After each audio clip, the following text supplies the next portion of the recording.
بسم اللہ الرحمن الرحیم۔ شروع اللہ کا نام لے کر جو بڑا مہربان نہایت رحم والا ہے۔ وہ جو نہایت مہربان ہے اسی نے قرآن کی تعلیم فرمائی، اسی نے انسان کو پیدا کیا، اسی نے اس کو بولنا سکھایا۔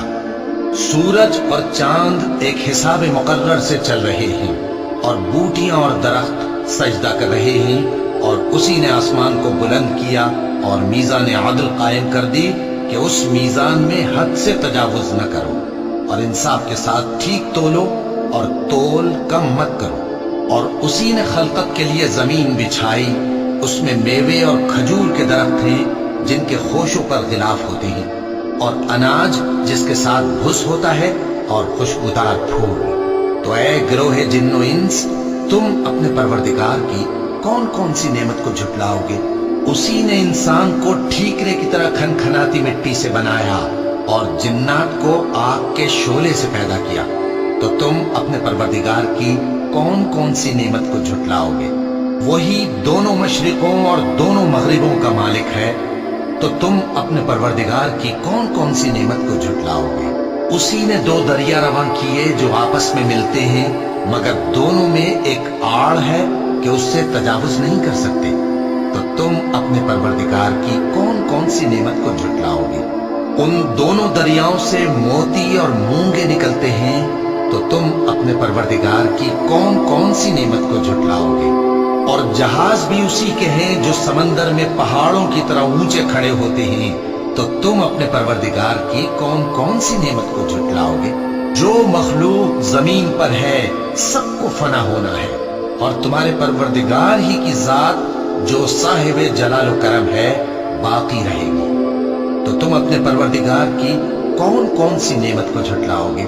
آسمان اور زمین میں جتنے لوگ ہیں سب اسی سے مانگتے ہیں، وہ ہر روز کسی نہ کسی کام میں ہوتا ہے۔ تو تم اپنے پروردگار کی کون کون سی نعمت کو جھٹلاؤ گے؟ اے دونوں جماعتوں، ہم ان قریب تمہاری طرف متوجہ ہوتے ہیں، تو تم اپنے پروردگار کی کون کون سی نعمت کو جھٹلاؤ گے؟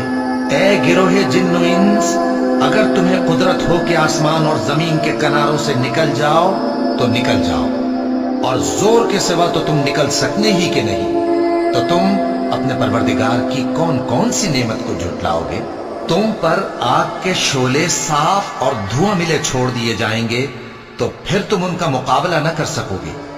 تو تم اپنے پروردگار کی کون کون سی نعمت کو جھٹلاؤ گے؟ پھر جب آسمان پھٹ کر تیل کی تلچھٹ کی طرح گلابی ہو جائے گا تو وہ کیسا ہولناک دن ہوگا۔ تو تم اپنے پروردگار کی کون کون سی نعمت کو جھٹلاؤ گے؟ تو اس روز نہ تو کسی انسان سے اس کے گناہوں کے بارے میں پرسش کی جائے گی اور نہ کسی جن سے۔ تو تم اپنے پروردگار کی کون کون سی نعمت کو جھٹلاؤ گے؟ گناہگار اپنے چہرے ہی سے پہچان لیے جائیں گے، تو پیشانی کے بالوں اور پاؤں سے پکڑ لیے جائیں گے۔ تو تم اپنے پروردگار کی کون کون سی نعمت کو جھٹلاؤ گے؟ یہی وہ جہنم ہے جسے گناہگار لوگ جھٹلاتے تھے، وہ دوزخ اور کھولتے ہوئے گرم پانی کے درمیان گھومتے پھریں گے۔ تو تم اپنے پروردگار کی کون کون سی نعمت کو جھٹلاؤ گے؟ اور جو شخص اپنے پروردگار کے سامنے کھڑے ہونے سے ڈرا، اس کے لیے دو باغ ہیں۔ تو تم اپنے پروردگار کی کون کون سی نعمت کو جھٹلاؤ گے؟ ان دونوں میں بہت سی شاخیں یعنی قسم قسم کے میووں کے درخت ہیں۔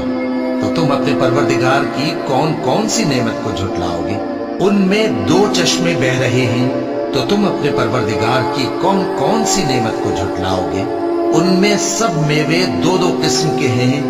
تو تم اپنے پروردگار کی کون کون سی نعمت کو جھٹلاؤ گے؟ اہل جنت ایسے بچھونوں پر جن کے استر اطلس کے ہیں تکیہ لگائے ہوئے ہوں گے، اور دونوں باغوں کے میوے قریب جھک رہے ہیں۔ تو تم اپنے پروردگار کی کون کون سی نعمت کو جھٹلاؤ گے؟ ان میں نیچی نگاہ والی عورتیں ہیں جن کو اہل جنت سے پہلے نہ کسی انسان نے ہاتھ لگایا اور نہ کسی جن نے۔ تو تم اپنے پروردگار کی کون کون سی نعمت کو جھٹلاؤ گے؟ گویا وہ یاقوت اور مرجان ہیں۔ تو تم اپنے پروردگار کی کون کون سی نعمت کو جھٹلاؤ گے؟ نیکی کا بدلہ نیکی کے سوا کچھ نہیں ہے، تو تم اپنے پروردگار کی کون کون سی نعمت کو جھٹلاؤ گے؟ اور ان باغوں کے علاوہ 2 باغ اور ہیں، تو تم اپنے پروردگار کی کون کون سی نعمت کو جھٹلاؤ گے؟ دونوں خوب گہرے سبز، تو تم اپنے پروردگار کی کون کون سی نعمت کو جھٹلاؤ گے؟ ان میں 2 چشمے ابل رہے ہیں، تو تم اپنے پروردگار کی کون کون سی نعمت کو جھٹلاؤ گے؟ ان میں میوے اور کھجوریں اور انار ہیں، تو تم اپنے پروردگار کی کون کون سی نعمت کو جھٹلاؤ گے؟ ان میں نیک سیرت خوبصورت عورتیں ہیں، تو تم اپنے پروردگار کی کون کون سی نعمت کو جھٹلاؤ گے؟ وہ حوریں ہیں جو خیموں میں محفوظ ہیں، تو تم اپنے پروردگار کی کون کون سی نعمت کو جھٹلاؤ گے؟ ان کو اہل جنت سے پہلے نہ کسی انسان نے ہاتھ لگایا اور نہ کسی جن نے، تو تم اپنے پروردگار کی کون کون سی نعمت کو جھٹلاؤ گے؟ سبز قالینوں اور نفیس مسندوں پر تکیے لگائے بیٹھے ہوں گے، تو تم اپنے پروردگار کی کون کون سی نعمت کو جھٹلاؤ گے؟ اے نبی صلی اللہ علیہ وآلہ وسلم، تمہارا پروردگار جو صاحب جلال و کرم ہے، اس کا نام بڑا بابرکت ہے۔ صدق اللہ العظیم۔